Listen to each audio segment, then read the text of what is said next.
I'm here today with Terry Ascott, and he is the founder of Sat7 Satellite Ministry to the Middle East. Welcome, Terry. Thank you. Welcome to Robin's Faith Cafe. I'm just so thrilled to have you on our show today and to talk to you a little bit about what all you're doing in the Middle East. Thank you for having me. Tell me a little bit about the history of your organization. Well, we grew out of a print media ministry, recognizing the importance of audiovisual in the Middle East, where very few people actually can read and very few people do read. People have turned to television in huge numbers. And as the advent of satellite television came in the end of the 1980s, the beginning of the 1990s, and people rushed out to buy satellite dishes to watch uncensored satellite television at their homes, this presented an incredible opportunity for the church, who up until this period have not really had access to the mass media in any shape or form. So to be able to now make programs and broadcast them into homes without censorship, right across the Middle East, from Morocco right through to Afghanistan, is an awesome opportunity. And what percentage of the people in the Middle East have satellite dishes? About half of the 500 million people that live between Morocco and Afghanistan have got satellite television at home today. And it's amazing when you consider that a lot of those people are very poor people. Absolutely. You can go into some really poor homes and find that they've got satellite television. It's sort of like a priority purchase before you buy a bed even, because once you've got a television, it's an endless source of free entertainment and education and distraction from the grinding poverty around you. It keeps the kids at home. It is just a must-have appliance. I see. And you were saying that Muslims are watching your shows. Now, you have Christian programming, is that right? That's correct, and we are publicly positioned as a channel to support the Christians of the Middle East, but we found that many Muslims are very interested also to watch Christian programs, and in fact they make up the vast majority of our audience today. So we're very sensitive to their needs, their interests, their opinions.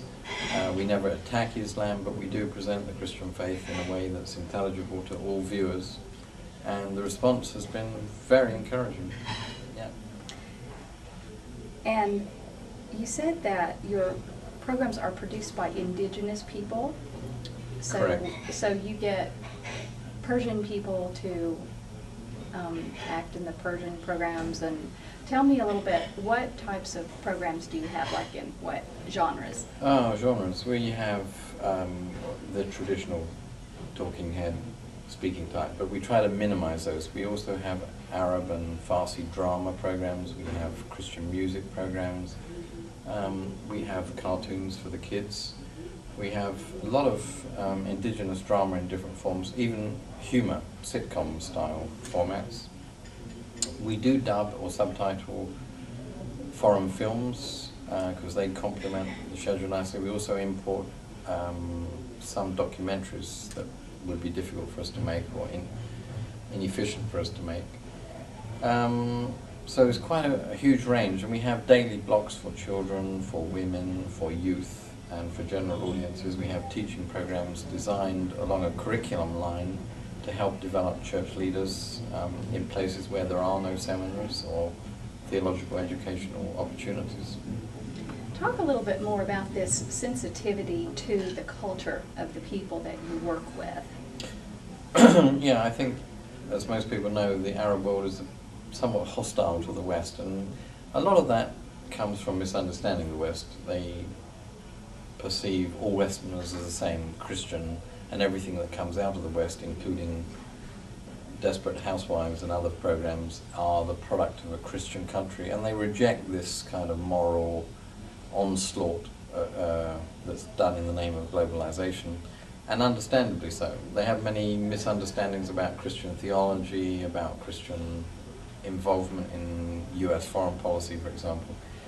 So there's a lot of negative baggage out there, and what we are seeking to do really is to introduce Christian truth in a positive way And for many of our viewers, this is astonishing. It's the first time they've really heard the truth of the gospel. They didn't know that Christians turn the other cheek. They believe in forgiveness, and they've never heard about the grace of God or salvation through Christ.